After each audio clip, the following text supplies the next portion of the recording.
I am going to go ahead and take a moment uh, to just take the stage for myself to share some things with you. I have had the pleasure and privilege, and let me say, I'm really excited to get to share this with you at our season 68 celebration.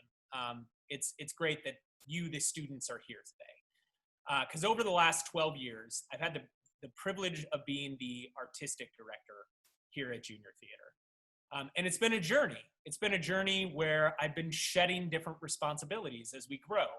I used to run the facility, and then we got a facility coordinator in the theater program, and then we got a theater coordinator and a costume coordinator, and the team has grown and grown and grown, and that's been great. And I've had the pleasure also of being a junior staffer when I was a kid, and a volunteer, and a teacher. I've held many different positions.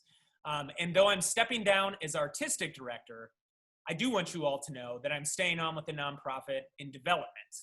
And of course, I'm hoping the new artistic director might have me on occasion as a designer and a director with all of you on the main stage. But it's time. 12 years is a long time to be the artistic director of a theater company.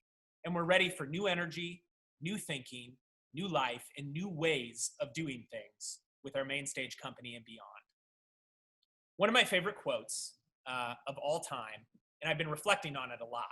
The quote is, "In order to be successful, you need two things: a great plan and not quite enough time."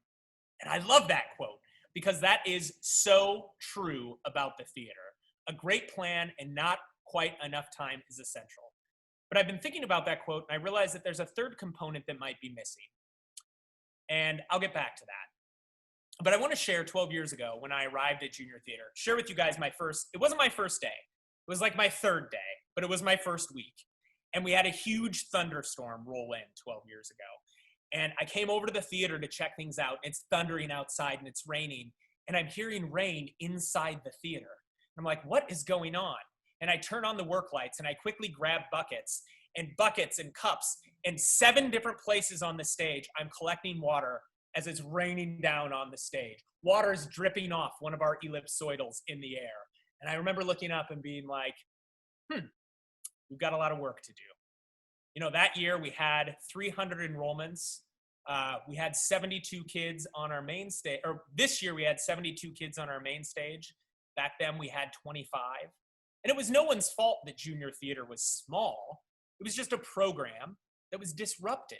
The mission of Junior Theater has always been pure. Back when it was founded in 1951 by, you all know, Mary Fleur Neiswander, she ran this organization from 1951 to 1990. That is 39 years at the helm. And then after that, another woman ran the organization when I was a kid here, and she carried on the traditions, Bonnie Gunther. She ran it from 1990 to 2005. But what happened after 2005 is in a 3-year period, 5 different people ran Junior Theater. And by fault of no one, Junior Theater was just disrupted and disoriented. Some of our relationships had broken apart with the nonprofit and our city partners, and we were looking for a way forward. So, flash out to me. Well, I want to share with you. I knew all of that was going on at Junior Theater, and I was a Junior Theater kid, so I cared a lot. I cared a lot about what was happening back at Junior Theater. But there are moments in our life that we look back on and we realize that they're extremely big choices. For some of you, that might be, where do I go to college? Or do I go to college in the middle of a pandemic? Do I stay in a relationship with someone? Do I move to this city or that city? Do I pursue this dream or that passion?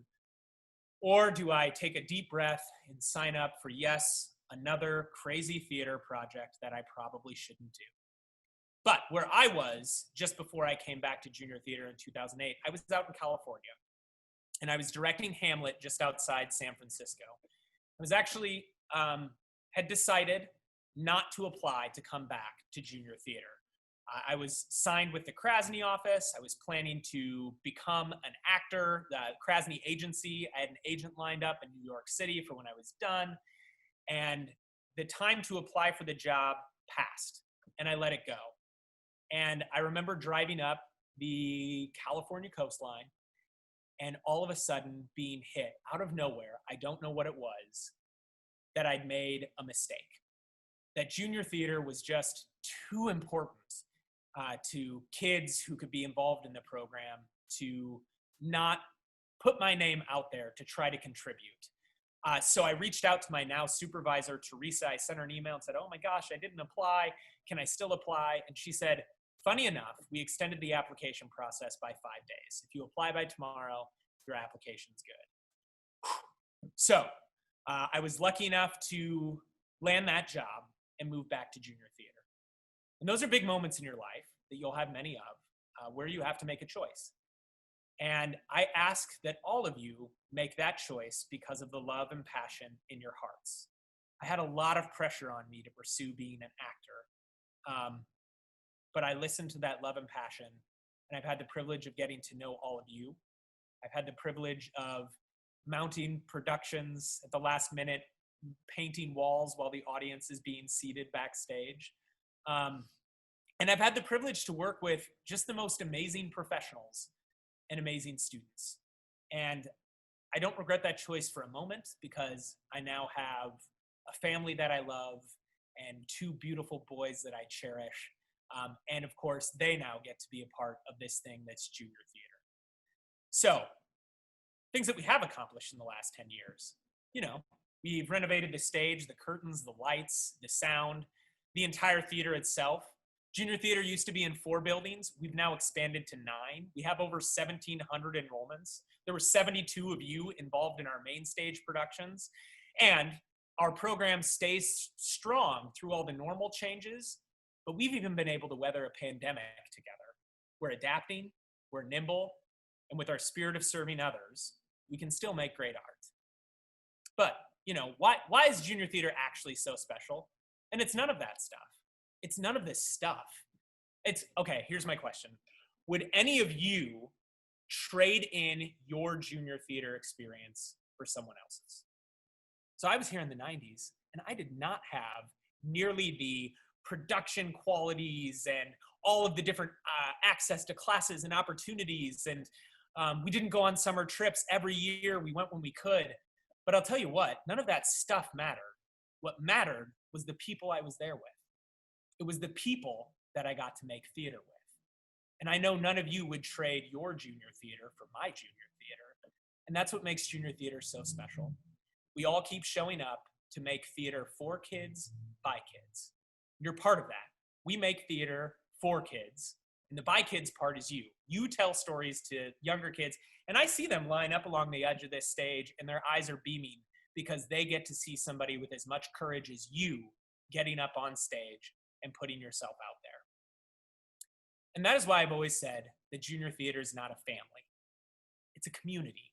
It's a group of families coming together to make art together as a community. It's different people with different values and different backgrounds and different systems of belief.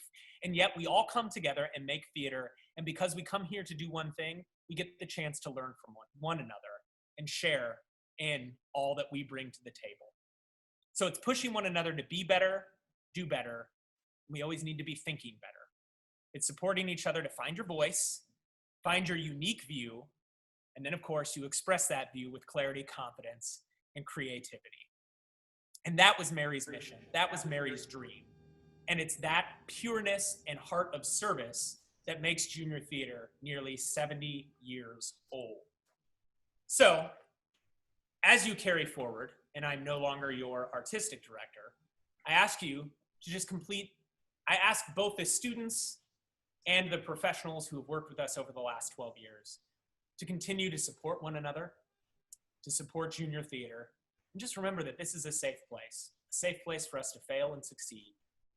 And of course, I would be remiss not to ask that we are facing this new challenge in our world for the foreseeable future. Another way, just that you could support junior theater, is just let people know that we're still here, we're still programming, we're still making theater, and we're still available. I can't tell you how much just you talking to somebody else about junior theater means. That little bit of time makes all the difference. All right, so to wrap back up to my quote, that there are only two things you need, which is a great plan and not enough time, I realized while I've been looking at that quote and reflecting back, the other thing that's missing is great people. Young, old, great people who want to come together. And you're those people. So I would like to reframe the quote that in order to be successful, you need three things: a great plan, not quite enough time, and people. Amazing, dedicated, passionate, and compassionate people. And you're part of DJT history. You're part of DJT's present, and you're part of DJT's future. So the last story, before I exit the stage here, 12 years ago, I directed the production of Bunnicula. That was 42 and a half shows ago. So I've done 42 and a half shows in a row consecutively here at Junior Theater. But the first one was Bunnicula.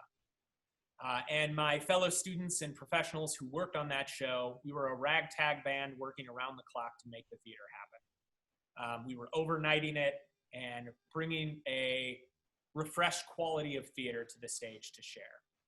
And I remember being tired and trying to figure out what to say to my cast. And I just wanted to share it with you because I haven't shared it with many people over the years, but this is kind of what I want to leave you with.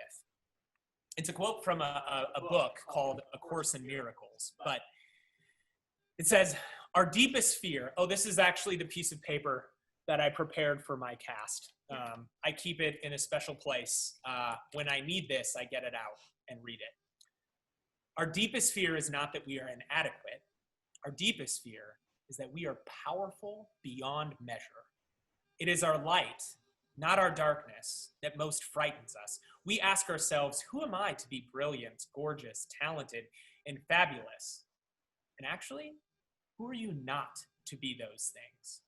Your plain small does not serve this world.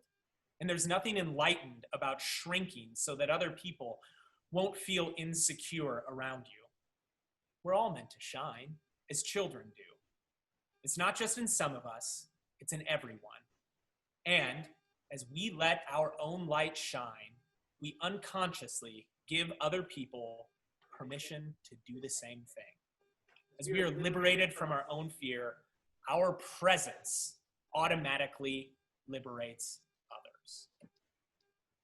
And actually, the one companion piece to this quote was I wanted to inspire the kids as they walked to the stage. And I thought, what are the things that matter the most in this quote? And I said, I think it's to be brave, to be bold, and go let your light shine and have fun. So I printed those off and I just taped them going up the stairs arbitrarily, just to inspire that group. And I think that those three words really encapsulate what being on the main stage and being part of Junior Theater is all about. So, as I ask my seniors, I ask all of my students and main stagers to continue, and professionals, to continue to be brave, be bold, and have fun as we move forward into season 69.